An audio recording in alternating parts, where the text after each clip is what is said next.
আলহামদুলিল্লাহ, সমস্ত প্রশংসা একমাত্র মহান আল্লাহ রাব্বুল আলামিনের জন্য, যে আল্লাহ সুবহানাহু ওয়া তাআলা আমাদেরকে প্রতিটি শুক্রবারের ন্যায় আজকেও পবিত্র জায়গা, উত্তম জায়গা, আল্লাহর ঘর, মসজিদে আসার, বসার, কিছু শোনার, বলার তৌফিক দান করেছেন। এজন্য বলি আলহামদুলিল্লাহ। দরুদ ও সালাম বর্ষিত হোক সেই নবীর প্রতি, যে নবীর পরে আর কোন নবী আসবেন না, সেই নবীর প্রতি আমরা দরুদ পাঠ করি। সকলেই বলি আল্লাহুম্মা সাল্লি আলাইহি, আল্লাহুম্মা বারিক আলাইহি। সম্মানিত উপস্থিতি, আমি আপনাদের সামনে কুরআনুল কারীমের সূরা কাফের 19 নম্বর আয়াত পাঠ করেছি ও বুখারী শরীফের ও মুস্তাদরাক হাকিম থেকে একটি হাদিস পাঠ করেছি। আল্লাহ রাব্বুল আলামিন যদি তৌফিক দান করেন, উক্ত কোরআনের আয়াত হাদিসের উপর কিছু কথা বলে আমার বক্তব্য শেষ করব ইনশাআল্লাহ। সম্মানিত উপস্থিতি, আজকে আলোচনার বিষয়বস্তু হচ্ছে মৃত্যু যন্ত্রণার ভয়াবহতা। যখন মানুষের মৃত্যু এসে যায়, সেই মুহূর্তটা কেমন ভয় আসে মানুষের, এ সম্পর্কে কিছু আলোচনা করবো ইনশাআল্লাহ। মৃত্যু এমন একটা জিনিস, এমন একটা বস্তু, এই মৃত্যু বস্তুটা আমরা পৃথিবীর কোনো মানুষ বুঝতে পারি না, কিন্তু যারা মৃত্যুবরণ করে, মৃত্যুর পূর্ব মুহূর্তটা পেয়েছে, তারাই শুধু বোঝে যে মৃত্যু কি জিনিস, মৃত্যুটা কোন আকৃতির, কেমন ভাবে আসে। সেই মানুষটাই, যারা মৃত্যুর সাথে লড়তেছে, গোড়াগড়ি করতেছে, ওই মানুষটাই শুধু বুঝে যে মৃত্যু কি জিনিস। মৃত্যু হচ্ছে ওই জিনিসটা যা দুনিয়ার আশা আকাঙ্ক্ষা, খাওয়া দাওয়া পড়া সব কিছুকে বাতিল করে দেয়। এটাই হচ্ছে মৃত্যু। আল্লাহ রাসূল সাল্লাল্লাহু আলাইহি সাল্লাম বলেন, আকসিরু যিকরা হাযিমিল লাযাতিল মাউত, যে মানুষের মৃত্যুটা এমন ভাবে আসে, এই মৃত্যুটা আসার পরে, যে মানুষের মৃত্যু আসে যায়, যে মানুষটার কাছে মৃত্যুটা এসে যায়, ওই মৃত্যুটা আসার পরে তার দুনিয়াবি যত স্বাদ আছে, দুনিয়াবি যত আশা আকাঙ্ক্ষা আছে, সবগুলোকে মিটিয়ে দিয়ে যায়। তাহলে কেমন জিনিস এটা? সাধারণত শুধু মৃত্যু কথাটা, দুইটা অক্ষর, এই দুইটা অক্ষর এত ভয়াবহ জিনিস, এত ভয়াবহ বস্তু, কিন্তু আমি আপনি কিছু বুঝি না যে মৃত্যুটা কে বুঝবে। আমরা যদি এখন পর্যন্ত মৃত্যুটা সম্পর্কে ধারণা না রাখি, আমাদের অন্তরে তো ভয় আসবে না, আমাদের অন্তরটা তো সবসময় সাহসে থাকবে, গর্ব অহংকারে থাকবে। কিন্তু আমি আপনি যদি একটু চিন্তা করি যে মৃত্যু নামক একটা জিনিস আছে, মৃত্যু নামক একটা বস্তু আছে, ওইটা আসবে, ওই আশাটাতে আমরা, ওই সময়টাতে আমার আশেপাশে আমার মৃত্যু হবে, আমার আশেপাশে এত মানুষ থাকবে, ভিড় জমাবে, সমস্ত মানুষই ফলের রস খাওয়াবে, সমস্ত মানুষ মিষ্টি খাওয়াবে, দুধ খাওয়াবে, চামচ দিয়ে খাওয়াবে, বটার দিয়ে খাওয়াবে, কিভাবে খাওয়ার জিনিসটা খিলাবে।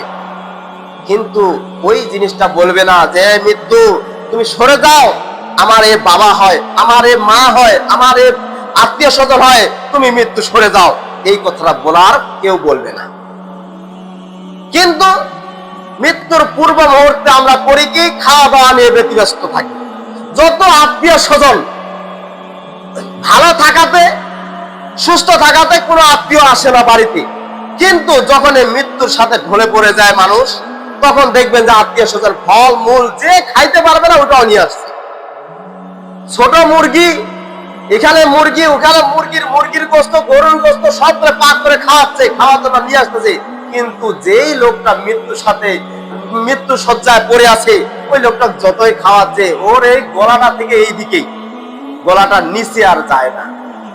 সম্মানিত উপস্থিতি, ওই সময় ওই মানুষটা, মৃত্যু শয্যায় মানুষটা, ও সবসময় চিন্তায় রয়েছে। ওই সময় চিন্তা করে যে চতুর্দিক দিয়ে ওর ভয় চলে আসতেছে। শুধু ও এটা চিন্তা করে না যে আমার খাওয়ার আসছে, আমি খাবো, আমার ফলমূল আছে আমি খাবো, এই চিন্তা করে না। ওই সময় চিন্তা করে যে মৃত্যুটা আসতেছে। ওই সময় অনেক কিছু দেখতে পারবে। অনেক সময় দেখবেন যে কপালে ঘামতেছে। এটার কারণটা কি? আল্লাহ রাসূল সাল্লাল্লাহু আলাইহি সাল্লাম তিনিও ভয় করেছেন। তারও মৃত্যু যখন ইন্তেকাল তিনি করেন, তার পূর্ব মুহূর্তে তিনি ঘামতেছেন। আয়েশা রাদিয়াল্লাহু আনহা বর্ণনা করেন যে আল্লাহ রাসূল সাল্লাল্লাহু আলাইহি সাল্লাম যখন ইন্তেকাল করেন, তার পূর্ব মুহূর্তে একটা পাতিলে করে পানি দেওয়া ছিল, ওই পানিতে হাত ডুবাচ্ছে আর সে মুখটা মুছতেছে, বারবার মুছতেছে। আল্লাহ রাসূল সাল্লাল্লাহু আলাইহি সাল্লামকে জিজ্ঞাসা করা হলো, ইয়া রাসূলুল্লাহ, এরকম করতেছেন কেন? আপনার কি হয়েছে? আপনি এত ঘামতেছেন কেন? আপনি পানি নিয়ে কেন মুখে দিচ্ছেন? তখন আল্লাহ রাসূল সাল্লাল্লাহু আলাইহি ওয়াসাল্লাম বলতেছেন, আয়েশা শোনো, এই সময়টা আমার খুব ভয়ের, এই সময়টা আমি খুব ভয় পাচ্ছি। এই সময়টা এমন একটা কঠিন সময়, যে সময়টা তুমি যদি পাইতে, তুমি সে সময় বুঝতে যে কি একটা সময় মৃত্যু। আমি তখন আল্লাহ রাসূল সাল্লাল্লাহু আলাইহি ওয়াসাল্লাম মৃত্যু কথাটা বলেন নাই, তিনি বলছেন যে এটা আমার একটা খুব ভয়াবহ সময়। এই সময়টা যার আসে সে বুঝতে পারবে। সম্মানিত উপস্থিতি, শুধু এই মৃত্যুটা আমি আপনি সাধারণ মানুষের জন্য তা নয়, যত নবী রাসূল এসেছেন দুনিয়ার জীবনে তারা সকলেই মৃত্যুবরণ করেছেন। আর মৃত্যু যখন হয়ে যায়, মানুষের নাম, গ্রাম, পোস্ট অফিস সব মুছে সব চলে যায়। সম্মানিত উপস্থিতি, শুধু নবী রাসূলগুলো নন, তার যে সাহাবীগুলো ছিলেন, সাহাবীগুলো মৃত্যুবরণ করেছিলেন। তার যে তাবেঈন ছিল, উত্তরাধিকারী ছিল, তার যে ওয়ারিস আছে, সবগুলোই মৃত্যুবরণ আমাদেরকে অবশ্যই করতে হবে। আল্লাহ রাব্বুল আলামিন বলেন, কুল্লু নাফসিন যায়িকাতুল মাউত, প্রত্যেকটা আত্মাই মৃত্যুর স্বাদ গ্রহণ করবে। প্রত্যেকটা আত্মা মানে এখানে শুধু মানুষের আত্মা তা নয়, যত রকমের জীব জানোয়ার রয়েছে পৃথিবীর মধ্যে, এই পৃথিবীর মধ্যে যত প্রাণী রয়েছে, যত রকমের জীব জানোয়ার রয়েছে, সবগুলোর একদিন অবশ্যই আমাদের মৃত্যু হবে নিশ্চিত। আর এই মৃত্যুটা সম্পর্কে আমরা সব সময় ভয়াবহ থাকি। কেমন? রাস্তা দিয়ে চলতেছি, তারপরও ভয় পাচ্ছি গাড়িটা আসলে লাগাই দিচ্ছে নাকি। এই মৃত্যু সম্পর্কে দৌড়াদৌড়ি করতেছি। আল্লাহ রাব্বুল আলামিন বলেন, ওয়াজাআত সাকরাতুল মাউতি বিল হক, তোমার অবশ্যই আসবে, তুমি নিশ্চয়ই একেবারে অপরিহার্য, তোমার মৃত্যু অবশ্যই আসবে। যালিকা মা কুনতা মিনহু তাহিদ, যেই মৃত্যুটার ভয়ে তুমি পালিয়ে ছুটিয়ে বেড়াইতে, এই পালিয়ে ছুটিয়ে পড়া মৃত্যুটা তোমার অবশ্যই একদিন আসবে। সে সময়টা আজকে হতে পারে, কালকে হতে পারে, পরশু হতে পারে। সম্মানিত উপস্থিতি, তো আল্লাহ রাব্বুল আলামিন কোরআনে উল্লেখ করে দিয়েছেন যে তোমাদের অবশ্যই মৃত্যু আসবে, এটা নিশ্চিত। যাদের অন্তর রয়েছে, প্রাণ রয়েছে, যার আত্মা রয়েছে, এই আত্মাওয়ালা ব্যক্তিদের অবশ্যই মৃত্যু অবশ্যই আসবে নিশ্চিত। যালিকা মা কুনতা মিনহু তাহিদ, এই মৃত্যুটা নিয়ে আমরা দৌড়াদৌড়ি করি যাতে আমাদের মৃত্যু না হয়, যাতে আমরা বেঁচে থাকি, যাতে আমরা বেশি দিন থাকি। যেখানে সেখানে ভয় রয়েছে, ভয় থেকে দূরে থাকি। আবার আমরা যেখানে মৃত্যুর পথ, যেখানে ভয়াবহ, যেখানে গেলে মৃত্যু হবে, ওখানে আমরা যাই না, আগুনে লাভ দেই না, বেশি পানিতে লাভ দেই না, শুধু মৃত্যুটাকে ভয় করি বলি। সম্মানিত উপস্থিতি, এই মৃত্যু একদিন আমাদেরকে গ্রাস করবেই। আল্লাহ রাব্বুল আলামিন বলেন, ওয়াত্তাকু ইয়াওমান তুরজাউনা ফিহি ইলাল্লাহ, যে তোমরা ওই আল্লাহকে ভয় করো, যে আল্লাহ তাআলার দিকে আমাদেরকে প্রত্যাবর্তিত ফিরে যেতেই হবে। ওই আল্লাহকে তোমরা ভয় করো। অন্য কোন ইলাহ, অন্য কোন মাবুদ, অন্য কোন পীর মাশায়েখ, ওদেরকে ভয় করে লাভ নেই। ভয় করো ওই আল্লাহকে। ওয়াত্তাকু ইয়াওমান তুরজাউনা ফিহি ইলাল্লাহ, যে আল্লাহর দিকে আমরা যাব, ফিরে যাব, যে আল্লাহর কাছে আমরা পুনরুত্থিত হব, যে আল্লাহর কাছে আমরা হিসাব নিকাশ দেব, যে আল্লাহ আমাদেরকে হিসাব নিকাশের পরে জান্নাত বা অথবা জাহান্নাম দিবেন, ওই আল্লাহর দিকে আমাদেরকে ফিরে যেতে, ওই আল্লাহকে ভয় করতে হবে। সম্মানিত উপস্থিতি, মৃত্যুর ভয় এমন একটা বস্তু, এই মৃত্যু নামে একটা বস্তু রয়েছে, এই বস্তুটা এমন ভয়াবহ, যারা মৃত্যুবরণ করেছে, যারা মৃত্যুবরণ করে চলে গেছে দুনিয়া থেকে, ওই মানুষগুলোই বুঝতে পেরেছিল যে মৃত্যুর যন্ত্রণাটা কত ভয়াবহ। তো এই মৃত্যুর যন্ত্রণা সম্পর্কে আল্লাহ রাসূল সাল্লাল্লাহু আলাইহি সাল্লাম, তিনি তো মৃত্যুবরণ করেছিলেন, তিনিও ভয়ে ছিলেন। যত নবী এসেছিলেন তারা ভয় করেছিলেন, মৃত্যু নামক বস্তুটাকে তারা ভয় করেছিলেন, কিন্তু নবী রাসূলগণ নন। তারপরে যে সাহাবীরা ছিল, সাহাবীরাও ভয় পেয়েছিলেন। তো কয়েকটা সাহাবীর উদাহরণ এসেছে হাদিস শরীফে, যেগুলো পাওয়া যায় যে কতগুলো সাহাবী মৃত্যুর যন্ত্রণা সম্পর্কে আলোচনা করেছিলেন। সাহাবীরা যখন মৃত্যুর সাথে লড়তেছেন, সে সময়ে অন্য সাহাবীগুলো তাদেরকে জিজ্ঞাসা করেছিলেন তাদের কি অবস্থা হচ্ছে, কি না হচ্ছে। আমরা তো এখন সাধারণ ভালো একজন মানুষ যদি মারা যায়, তার পাশে শুধু ওই তালকিন দেওয়াই শিখি, কিন্তু তার কাছে আমরা ভালো মন্দ কিছু জিজ্ঞাসা করি না। কিন্তু সাহাবীদের একটা গুণ ছিল, সাহাবীদের একটা ভালো দিক ছিল, যে যেই লোকটা মৃত্যুর সাথে লড়তেছে, ওই মৃত্যু শয্যাশায়ী ব্যক্তিটাকে কিছু জিজ্ঞাসা করেনি। সে কি অবস্থা রয়েছে, সে কিছু দেখতে পাচ্ছে কিনা, সে তার অন্তরে ভয় আছে কিনা, তার ভয়টা কিসের, এ সম্পর্কে জিজ্ঞাসা হতো। তারা জিজ্ঞাসা করত, তারা জিজ্ঞাসা করে তাদের যত ভালো মন্দ দিকগুলো তারা চয়ন করে নিত, লিখিত করে নিত, যেখানে সেখানে লিখে রাখতো। কারণ এই জন্য লিখে রাখতো যে পরবর্তীতে যারা দুনিয়াতে আসবে নবীর ওয়ারিস হিসাবে, তারা যাতে মানুষকে বুঝাই দিতে পারে। তারা এই চিন্তা ভাবনা করেছে। কিন্তু আপনি কি চিন্তা করি, লোকটা মরছে, ওই যে একটা রুগীকে দেখতে যাই না, রুগী হয়েছে পড়ে আছে অনেকদিন থেকে, রুগীটাকে আমরা দেখতে যাই না। কারণ যাই না, এই জন্য সময় হয় না, দুনিয়ার মোহে পড়েছি, দুনিয়া সব এই নগণ্য দুনিয়াটাকে প্রাধান্য দিচ্ছি, তাই আমরা যাইতে পারি না। যারা অসুস্থ হয়ে পড়ে আছে তাদেরকে দেখতে যাওয়া আমাদের উচিত। কারণ মুসলমানদের এক মুসলমান আরেকটা মুসলমানের উপর 6টা হক রয়েছে, তার মধ্যে একটা হচ্ছে কোন অসুস্থ ব্যক্তি যদি রোগী হয়ে থাকে তাকে দেখতে যাওয়া, এটা একটা হক, মুসলমানের হক। কিন্তু আমরা এটা পালন করি না। আর ওই মৃত্যুসজ্জা ব্যক্তির কাছে যাইও না, যাই কিছু বুঝতেও পারি না, তার সম্পর্কে কিছু জানতেও পারি না, কি অবস্থা রয়েছে মৃত্যু নামক বস্তুটা, তার সম্পর্কে চিন্তা করি, এখানে যাই না। কারণ আল্লাহ তাআলা বলছেন আলহাকুমুত তাকাসুর, মানুষকে গাফেল করে রেখেছে, মানুষকে একেবারে পিছন দিকে ফিরে রেখেছে। কোন বস্তুটা? এই সম্পদ, এই দুনিয়ার একটু সম্পদ, দুনিয়ার একটু আরাম আয়েশটাই শুধু মানুষকে গাফেল করে রেখেছে। কারণ এই জন্যে আমরা ওই মৃত্যুসজ্জা ব্যক্তির কাছে যাই না। তো সাহাবী আল্লাহ রাসূল সাল্লাল্লাহু আলাইহি ওয়াসাল্লামের জামানায় ছিলেন, তিনি এক সময় মুশরিক ছিলেন, তার নাম হচ্ছে আমর ইবনুল আস। তার মৃত্যুর অবস্থাটা কেমন ছিল সে সম্পর্কে সীমাশা আল মাহারি তিনি বর্ণনা করেছিলেন যে মৃত্যুটা কি জিনিস। তো আমর ইবনুল আস রাদিয়াল্লাহু আনহু যখন এই মৃত্যুর শয্যায় শায়িত ছিলেন, তিনি কিন্তু একজন সাহাবী ছিলেন, প্রসিদ্ধ সাহাবী। তার ছেলে আব্দুল্লাহ নামক তিনিও একজন সাহাবী। তো এই দুই বাপ বেটাই তারা কিন্তু আল্লাহ রাসূলের সাহাবী ছিলেন। তো যখনই আমর ইবনুল আস রাদিয়াল্লাহু তাআলা আনহু মৃত্যু শয্যায় পড়ে আছেন, বিছানায় শুয়ে আছেন, এই সময় আল মাহারি তিনি আসলেন। তাদের এক মুসলমান আরেক মুসলমানের হক আদায় করতে হবে, আল্লাহ রাসূলের হাদিস। তো ওই আল মাহারি তিনি আসলেন দেখতে যে আমর ইবনুল আস রাদিয়াল্লাহু আনহু সে তো অনেক মৃত্যু শয্যায় রয়েছে, খুব কষ্টে রয়েছে, একটু দেখা করে আসি, একটু ভালো মন্দ উপদেশ দিয়ে আসি। তো আমর ইবনুল আস রাদিয়াল্লাহু আনহুর কাছে আল মাহারি আসলেন, বলতেছেন, হে ভাই, আপনি কি অবস্থা রয়েছেন? তো যখনই আমর ইবনুল আস রাদিয়াল্লাহু আনহু আল মাহারিকে দেখলেন, দেখার পরে তার কান্নায় কান্না ভেসে গেল। এমন কান্না করে যে ওর মতো আর কান্না মনে হয় যে কোনোদিন কেউ কান্না করে। তো আল মাহারি তাকে জিজ্ঞাসা করতেছে, ভাই তুমি কেন কান্না করতেছো? তুমি কান্না করতেছো কেন? এই কান্না করতে করতে এক দেওয়ালের পাশে সে মুখটা ফিরে রাখছে। মানে সাহাবী যে এইদিকে একজন সাহাবী কথা বলতেছেন, এই সাহাবীর কথা আর শুনে না, খালি সে কান্নায় করতেছে। তো এই পাশে করে কথা বলতে বলতে সে পশ্চিম দিকে ফিরলো। ফেরার পরে সে এমন কান্না করে যে ওকে ফিরানো যাচ্ছে না, আর চোখ মুছতেছে। তো এই সময় আল মাহারি চুপ করে থাকলেন।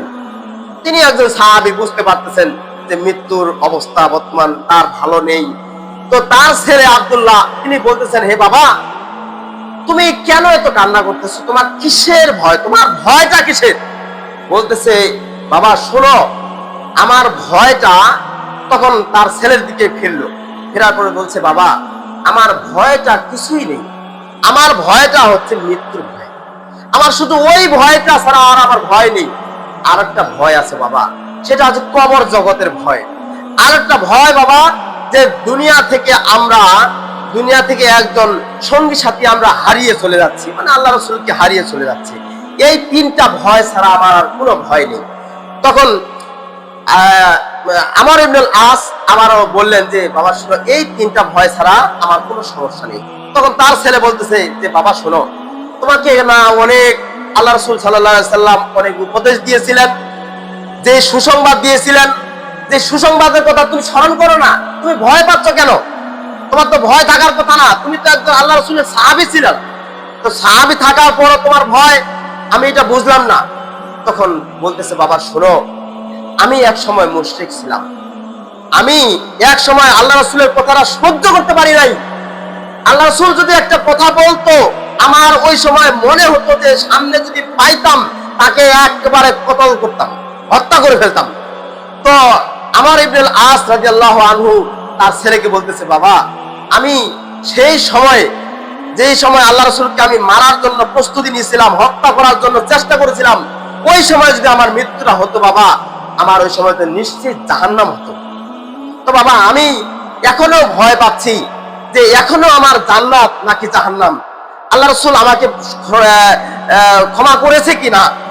আমি তো মনের ভিতর একটা নিয়ে আসছি খারাপ মন্তব্য যে আল্লাহ রাসূলকে আমি হত্যা করব। এই কথাটা আমার নবী জানতে না পারলো, আল্লাহ তো আমার জানছে। তো আমার আল্লাহ যে জানছেন, আমাকে তো জাহান্নাম অবশ্যই দিবে বাবা। এখনো আমি চিন্তায় আছি যে আমাকে জান্নাত দিবে নাকি জাহান্নামে দিবে। তখন তার ছেলে, উনিও একজন সাহাবী, বলতেছে বাবা তুমি চিন্তিত হয়ো না, তোমাকে অনেক সুসংবাদ দিয়েছে, আল্লাহর নবীর কথা কোনোদিন মিথ্যা হয় না, আল্লাহর নবী যা বলেন সত্যই বলেন, ওইটাই হবে। তখন বলতেছে বাবা ঠিক আছে, কিন্তু আল্লাহর নবী যে বলেছেন, ঠিক আছে আমি আল্লাহর নবীর কাছে আমি চিন্তা করি কি করা যায়। তো সেই সময় একটু সাহাবীদেরকে যখন কাছে পায় তখন একটু শক্তি বাড়ে যায়। একজন সাহাবী অসুস্থ হলে বা একজন মানুষ যদি অসুস্থ হয়, তার সাথে কথা বলতে বলতে অটোমেটিক মানুষের অন্তরটা শক্ত হয়ে আসে। তো শক্ত হয়ে বলতেছে যে আমি এখন আল্লাহ রাসূলের কাছে যাইতে চাই। তো আল্লাহ রাসূল কাছাকাছি ছিলেন হয়তো, তো সেই সময় আল্লাহ রাসূলের কাছে গেলেন, যা বলতেছে যে ইয়া রাসূলুল্লাহ, আমি আপনার কাছে আসলাম। বলছে কিসের জন্য আসছো? ইয়া রাসূলুল্লাহ, আমি আসলাম এই জন্য, তো আমি তো অনেক কিছু গুনাহ খাতা করে ফেলেছি, আপনার অজান্তে আমি অনেক কিছু জানতে পারি নাই, বুঝতে পারি নাই, পূর্বের ইয়েতে আমি বুঝতে পারি নাই। ইয়া রাসূলুল্লাহ, আমি এক সময় আপনাকে হত্যা করার জন্য চেষ্টা করেছিলাম, এখন আমি ভুল বুঝতে পেরেছি, আল্লাহ তাআলা আমাকে হেদায়েত দিয়েছেন। ইয়া রাসূলুল্লাহ, আমি আপনার হাতে বায়াত করতে চাই, আমি আপনার হাতে এখন হাত দিয়ে বায়াত করতে চাই, আপনার হাতটা দেন। তখন আল্লাহ রাসূল সাল্লাল্লাহু আলাইহি ওয়াসাল্লাম বলতেছে এটা তো ভালো সংবাদ, হে আমর ইবনুল আস, তুমি তো এটা ভালো সংবাদ নিয়ে আসছো, দাও তোমার হাতটা বাড়িয়ে দাও। যখন আল্লাহ রাসূল সাল্লাল্লাহু আলাইহি ওয়াসাল্লাম হাতটা বাড়িয়ে দিয়েছেন, তখন তিনি হাতটা বাড়ার জন্য নিয়ে আসছেন, আল্লাহ রাসূলের হাতটা টাচ হয়নি, তার কাছাকাছি আসে এনে তারপরে ধাম করে টান দিয়েছেন পিছনে। ইয়া রাসূলুল্লাহ, আমি আপনার কাছে বায়াত করতে পারি এক শর্তে। কোন শর্ত? ওই শর্ত যে আপনি আল্লাহর কাছে যদি আমার জন্য দোয়া করেন যে আমি যা গুনাহ খাতা করেছি আমার পূর্বে, আমি এই আপনাকে পাওয়ার পূর্বে সমস্ত গুনাহ খাতা যাতে মাফ হয়ে যায়, মাফ করে দেন আল্লাহ তাআলা, তাহলে আমি আপনার সবকিছু মেনে নিতে রাজি আছি। আল্লাহ রাসূল সাল্লাল্লাহু আলাইহি ওয়াসাল্লাম বললেন, আমর ইবনুল আস, তুমি বুঝো নাই, তুমি জানো না, যে ব্যক্তি মুশরিক থাকা অবস্থায়, অন্য ধর্মের অবস্থায় থাকা অবস্থায় সে ইসলামের দিকে ফিরে আসে, আল্লাহ তাআলা তার সমস্ত গুনাহ মিটিয়ে দেন। সুবহানাল্লাহ। সম্মানিত উপস্থিতি, যখন এই কথাটা বললেন তখন তার মনে আরেকটা আশা আকাঙ্ক্ষা জাগলো, ইয়া রাসূলুল্লাহ, আসলে সত্যি? হ্যাঁ সত্যি। আবার কোন মানুষ যদি হিজরত করে, মক্কায় হজ করে, যেমন তার গুনাহ খাতাগুলো মাফ করে দেওয়া হয়, তেমনি ভাবে একজন মানুষ ইসলামের দিকে ফিরে আসলে তার সমস্ত পূর্বের গুনাহ খাতাগুলো আল্লাহ তাআলা মাফ করে দেন। বলেন সুবহানাল্লাহ। সম্মানিত উপস্থিতি, যখন এই কথা শুনলেন তখন ওই আমর ইবনুল আস তিনি চিন্তা করলেন যে আসলে আমি বায়াত করব। তিনি সাথে সাথে বায়াত করলেন, কালিমা পাঠ করলেন, তো তার ছেলে বললো যে হে আমার বাবা, তুমি আরো কোনো কি সমস্যা পড়ে আছো? তখন বলতেছে, বাবা শোনো, আমি আরো সমস্যায় আছি। কি সমস্যা? যে আমার একটাই পাত্র, এখন আমার একটাই খালি লক্ষ্য যে আফদালুর যে ইন্না আফদালু মা নুইদ্দু শাহাদাতু আল্লা ইলাহা ইল্লাল্লাহ ওয়া আন্না মুহাম্মাদুর রাসূলুল্লাহ, যে আমার উত্তম কাজ একটাই, শুধু আমার পরকালে যায় আমার একটাই লাভ হবে, ওই জিনিসটা সেটা হচ্ছে কালিমা লা ইলাহা ইল্লাল্লাহ মুহাম্মাদুর রাসূলুল্লাহ। শুধু এই বাক্যটা ছাড়া আর কোনো কিছু নেই আমার। আমি যদি এটা আমার যদি আল্লাহ তাআলা গ্রহণ করে নেয়, আমাকে কেউ ঠেকাইতে পারবে না, আমি জান্নাতে যেতে পারবো। তো তখন তার ছেলে আব্দুল্লাহ আবারও জিজ্ঞাসা করলেন যে বাবা, আমি এমন একটা কথা শুনেছি তোমার কাছে এক সময়, যে তুমি বলতে যে যদি কোনো মানুষ মৃত্যুবরণ করার মুহূর্ত, মানে এক কথা মুমূর্ষু অবস্থায় পড়ে আছে শয্যাশায়ী, তো মৃত্যু হবে হবে ভাব, এই সময় যেই ব্যক্তি জ্ঞানী ব্যক্তি, ওই জ্ঞানী ব্যক্তি যায় তার পাশে বসার পরে তাকে জিজ্ঞাসা করা হয়, তুমি বাবা আমাকে এই কথাটা বলেছিলে, তো বাবা তুমি তো একজন সাহাবী ছিলে, কারণ আল্লাহ রাসূলের সাহাবী সেই হতে পারে যে জ্ঞানী, তো বাবা তুমি তো একজন জ্ঞানী মানুষ, আমি তোমাকে পেয়েছি, তোমার জ্ঞান রয়েছে অনেক, তো বাবা আমার কাছে একটা কথা বলো তো, যে মৃত্যুটা কি জিনিস, মৃত্যুটা কিভাবে আসে? তখন তার ছেলের দিকে তারপরে বলতেছে যে বাবা শোনো, মৃত্যুটা আমার এমন ভাবে আসতেছে যে আমার শরীরে যেমন একদিকে সুই, এই যে সুই যে ফিন্দায় দেওয়া হয়, সুই দেওয়া হয়, এই সম্পূর্ণ বডিটা আমার সুইয়ের মতো খালি ওই শব্দ হচ্ছে, মানে ব্যথাটা করতেছে, আর আমি যে কণ্ঠ দিয়ে একটা যে নিঃশ্বাস নিচ্ছি, এই নিঃশ্বাসটা সুইয়ের ব্যথার মতো হচ্ছে।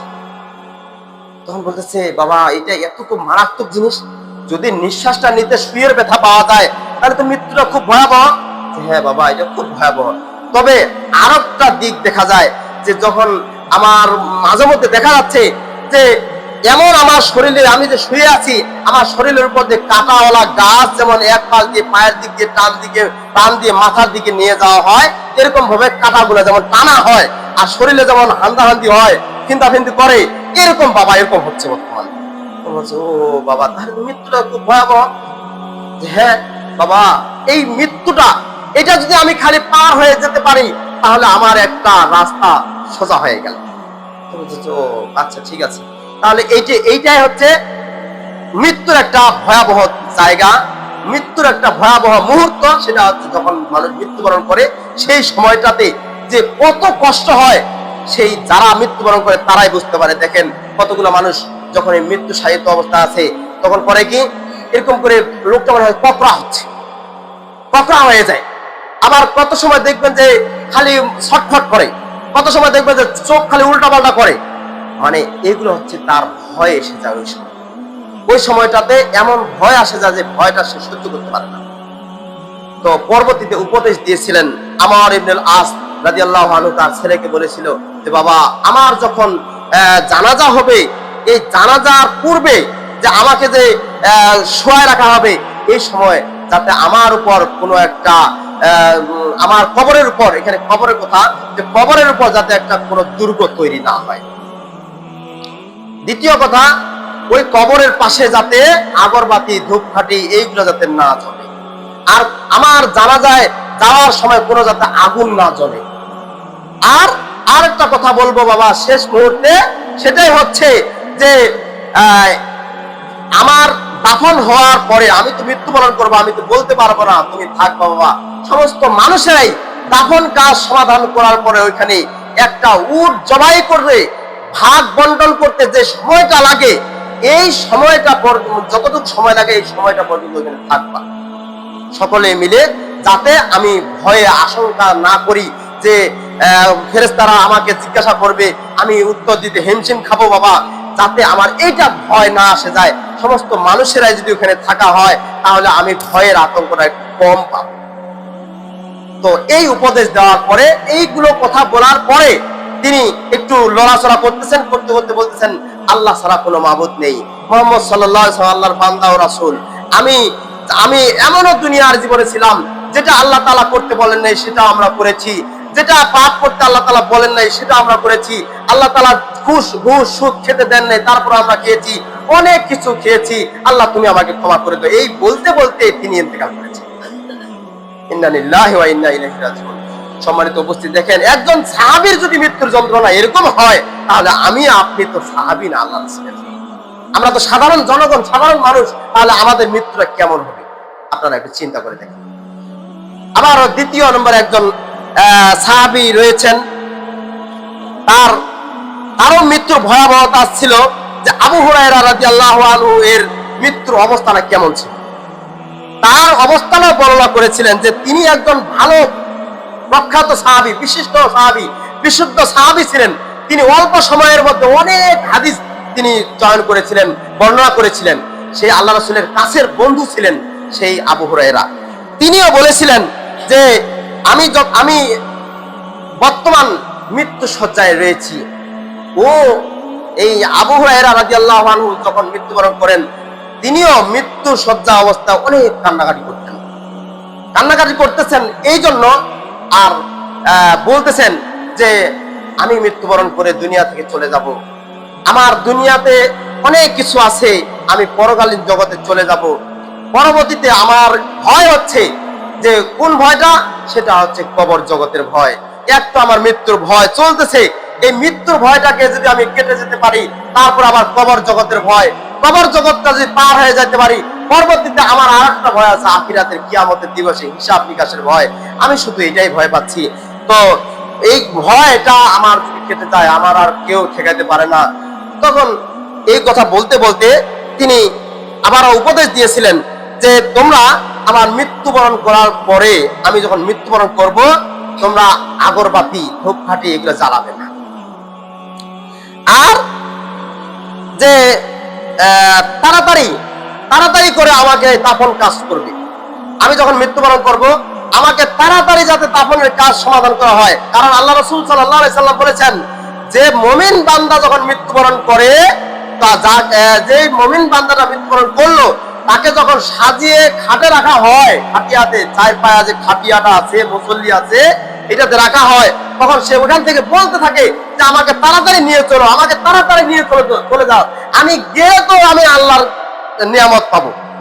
মানে সে জান্নাতে যাওয়ার জন্য চেষ্টা করছে।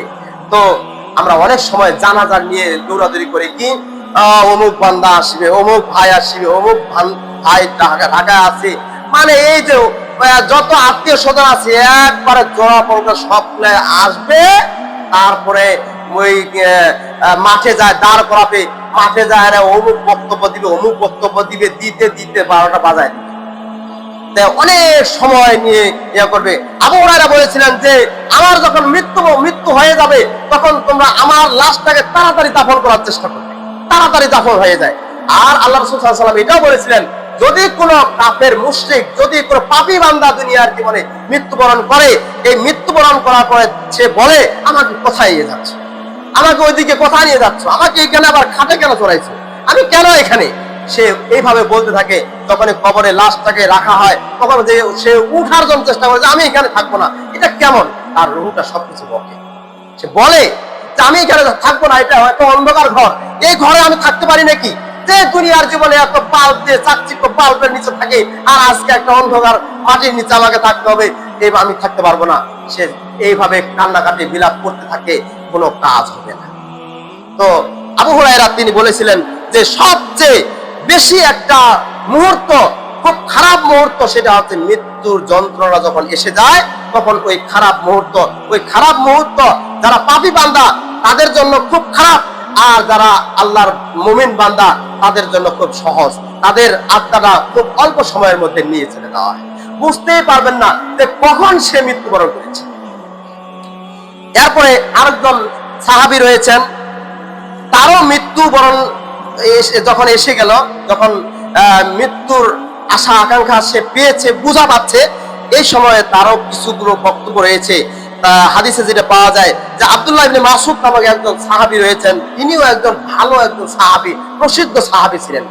তিনি বদর ও উহুদ যুদ্ধেও তিনি আল্লাহ রাসূল সাল্লাল্লাহু আলাইহি ওয়াসাল্লামের কাছে যুদ্ধে গিয়েছিলেন, তিনি অনেক যুদ্ধে অংশগ্রহণ করেছিলেন, তিনি একজন ভালো সুসংবাদ পাওয়া একজন সাহাবী, তাকে আল্লাহ রাসূল অনেক সুসংবাদ দিয়েছিলেন, জান্নাতেরও সুসংবাদ দিয়েছিলেন, কিন্তু তিনি তারপরও ধৈর্য ধারণ করতে পারেন না যে মৃত্যু এমন একটা জিনিস, মৃত্যু হওয়ার পরে আমি আর কিছু কথা বলতে পারবো না। তো আব্দুল্লাহ ইবনে মাসউদ রাদিয়াল্লাহু আনহু এরও ছেলে ছিলেন একজন। এর ছেলেকে যখন সে মৃত্যু শয্যায় লড়তেছে, তখন তার ছেলেকে ডাকে বলতেছে, বাবা তুমি শোনো, তুমি আমার কাছে কয়েকটা 5টা কথা বলবো, 5টা শর্ত দিব, এই 5টা শর্ত তুমি মেনে চলবে দুনিয়ার জীবনে। বাবা তুমি নিজেও চলবে, অন্যজনকে চলার জন্য চেষ্টা করা। তখন তার ছেলে বলল, বাবা তুমি বলো যে 5টা কি উপদেশ রয়েছে, যে 5টা উপদেশের জন্য আমি উপকৃত হব, আমার যত এলাকাবাসী আছে সবগুলো উপকৃত হবে, যত নবীর ওয়ারিস রয়েছে সবগুলো উপকৃত হবে, সেই জিনিসগুলো আমাকে তো জানতে হবে। তখন সেই আব্দুল্লাহ ইবনে মাসউদ তিনি বললেন যে, বাবা তুমি দুনিয়ার মধ্যে নিরাশা প্রকাশ করো। তুমি দুনিয়ার জীবনে 1 নম্বর উপদেশটা দিয়েছিলেন যে দুনিয়ার জীবনে তুমি নিরাশা প্রকাশ করো, কারণ তোমার এটা হচ্ছে 1 নম্বর সম্পদ। এদিক শোনেন, আপনারা ওই যে ক্ষীর নিয়ে চিন্তা করেন না, ওইটা কি কথা হচ্ছে যে আল্লাহ রাসূলের যে একজন সাহাবী, তিনি হচ্ছে আব্দুল্লাহ ইবনে মাসউদ, তার ছেলেকে উপদেশ দিয়ে বলতেছেন যে, বাবা শোনো, যে তোমাকে আমি 5টা উপদেশ দেব, এই 5টা উপদেশ তুমি মানবে, তোমার যত সঙ্গী সাথী আছে তাদেরকে মানানোর জন্য চেষ্টা করবে। সেই উপদেশগুলো কি কি? 1 নম্বর হচ্ছে দুনিয়ার জীবনে তুমি নিরাশা প্রকাশ করো। নিরাশা মানে আশা আর নেই দুনিয়ার জীবনে, এই আশাটা প্রকাশ করো যে আমার দুনিয়াটা হচ্ছে ছোট্ট একটা নগণ্য একটা সরিষার দানার পরিমাণ। তুমি এইটা প্রকাশ করো। এইটা যদি প্রকাশ করো তাহলে কি হবে? তাহলে তুমি একটা উত্তম সম্পদ পাবে। সেই উত্তম সম্পদ দুনিয়ার জীবনটা যদি সেই তুচ্ছ ক্ষণিকের জন্য মনে করে, তাহলে সে অল্প সময়ের মধ্যে অনেক কিছু ইবাদত করতে পারবে। যে আমার মৃত্যু এখন আসতে পারে, এখন যদি মৃত্যু হয়ে যায় আমি তো আর কিছু বলতে পারবো না, অতএব আর ইবাদতও করতে পারবো না। তাহলে এই ইবাদতের জন্য, এই ইবাদতের ওসিলা করে সে হয়তো জান্নাতে চলে যাবে, মানে বড় সম্পদটা পেয়ে যাবে। সুবহানাল্লাহ। তাহলে 1 নম্বর উপদেশটা কি? সেটা হচ্ছে দুনিয়ার জীবনটাকে নিরাশা মনে করা, যে এইটার দুনিয়ার জীবনে আমি আশা করি না, এখানে কোনো কিছুই নেই, আমার অনেক সম্পদ থাকতে পারে, এই সম্পদ একবারে পড়ে থাকবে, আমি থাকবো না, এইটা আশা করো, মানে নিরাশা। যার কোনো আশা ভরসা নেই সে বলে নিরাশা। ওই নিরাশা প্রকাশ করো, তাহলে তুমি 1 নম্বর সম্পদটা পাবে। 2 নম্বর কোনটা উপদেশ? যে মানুষের কাছে প্রয়োজনের কথা বলো না। মানুষের কাছে প্রয়োজনের কথা, যে আমার 100 টাকার দরকার, 500 টাকার দরকার, 10 টাকার দরকার, 20 টাকার দরকার, বিঘা সম্পত্তি দরকার, বাড়ি ভিটার দরকার, এই সম্পর্কে মানুষকে বলো না।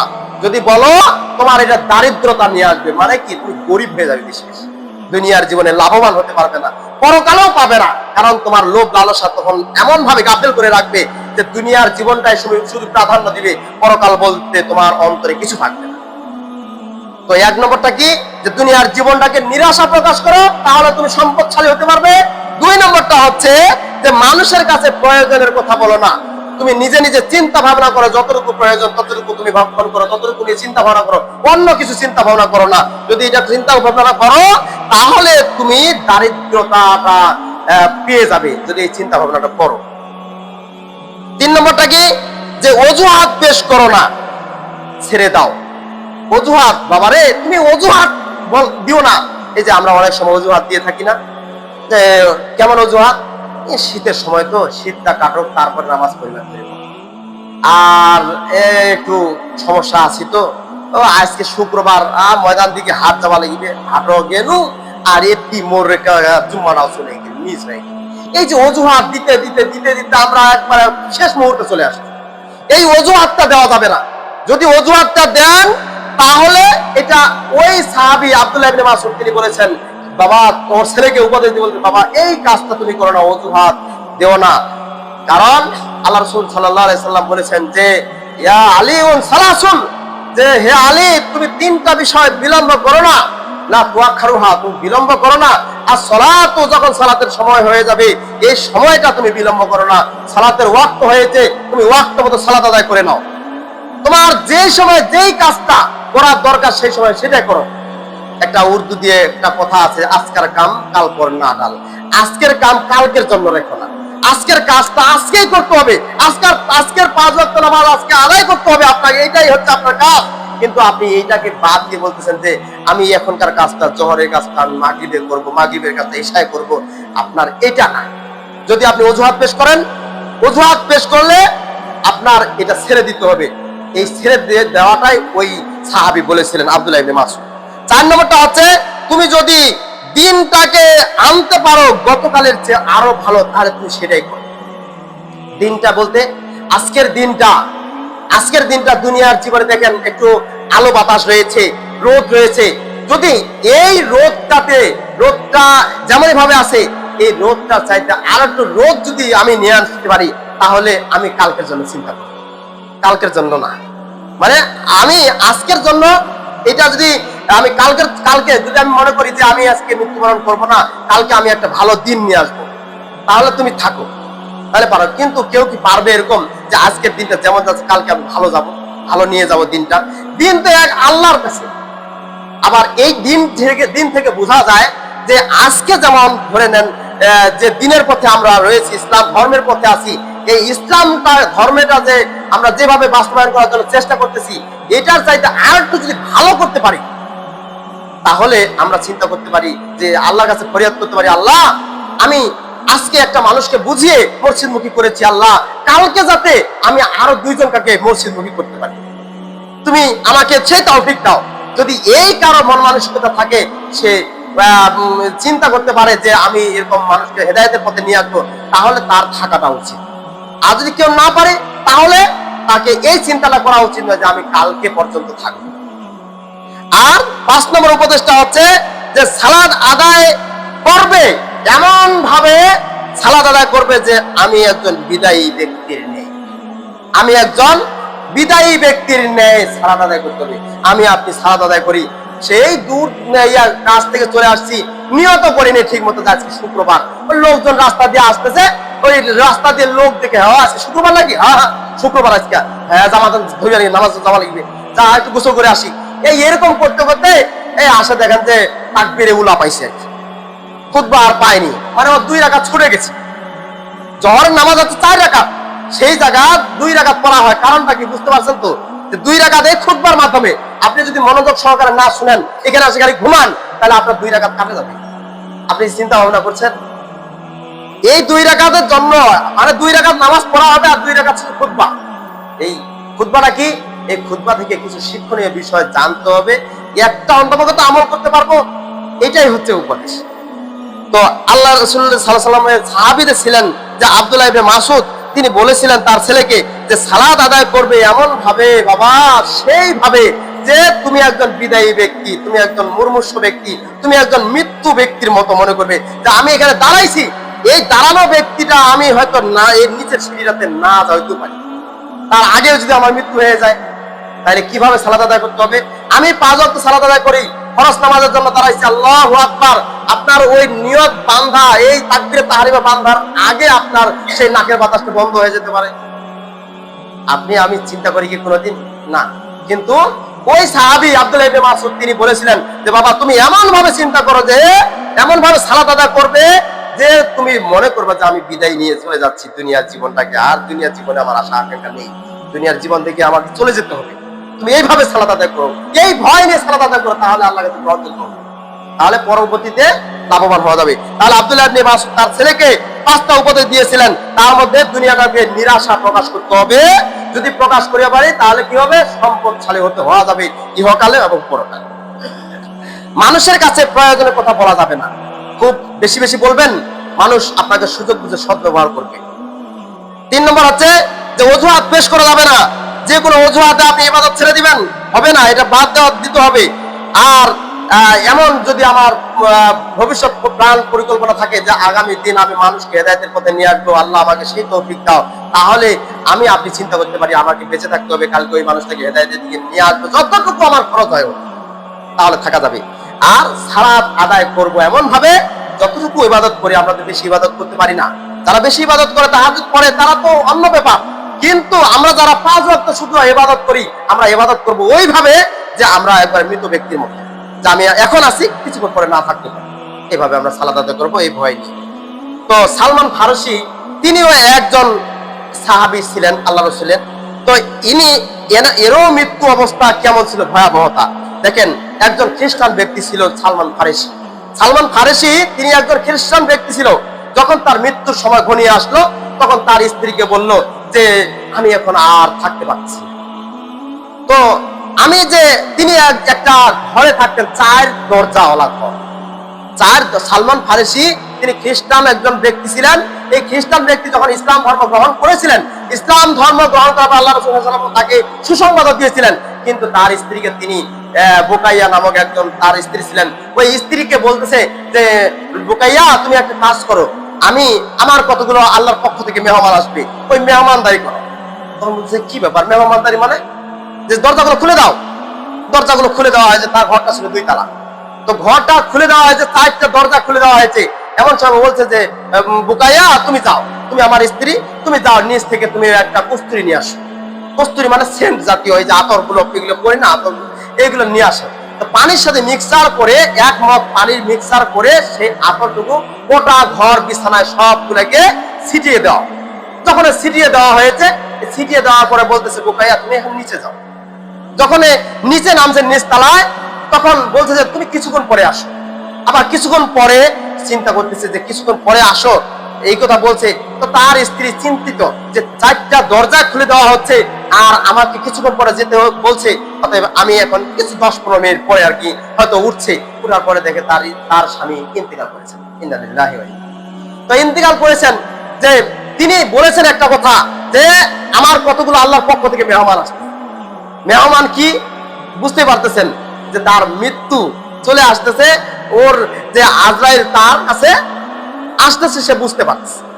তো সালমান ফারেসি তিনি বলেছিলেন যে সালমান ফারেসির স্ত্রী বলেছিলেন যে আমার স্বামীর ঘরে যখন 4টা দরজা খুলে দিলাম, তো 4টা দরজায় ভালো ভালো মানে এক শব্দ আসতো। সেই শব্দটা আসতেছে কিন্তু আমরা বুঝতে পারি, কিন্তু শব্দটা কিসের তা বুঝতে পারি না।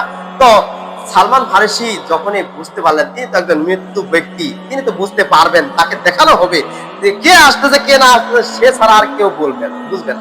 তো যখনই আসতেছে সেই সময় আসতেছে না, এই জন্য ঘরের মধ্যে সেই আল্লাহর পক্ষ থেকে যে ফেরেশতা তারা সুগন্ধি বেশি পছন্দ করে। এই জন্য আমরা অনেক সময় সুগন্ধি ব্যবহার করি কি জন্য? সব সময় সুগন্ধি ব্যবহার করি, আতর ব্যবহার করি কি জন্য?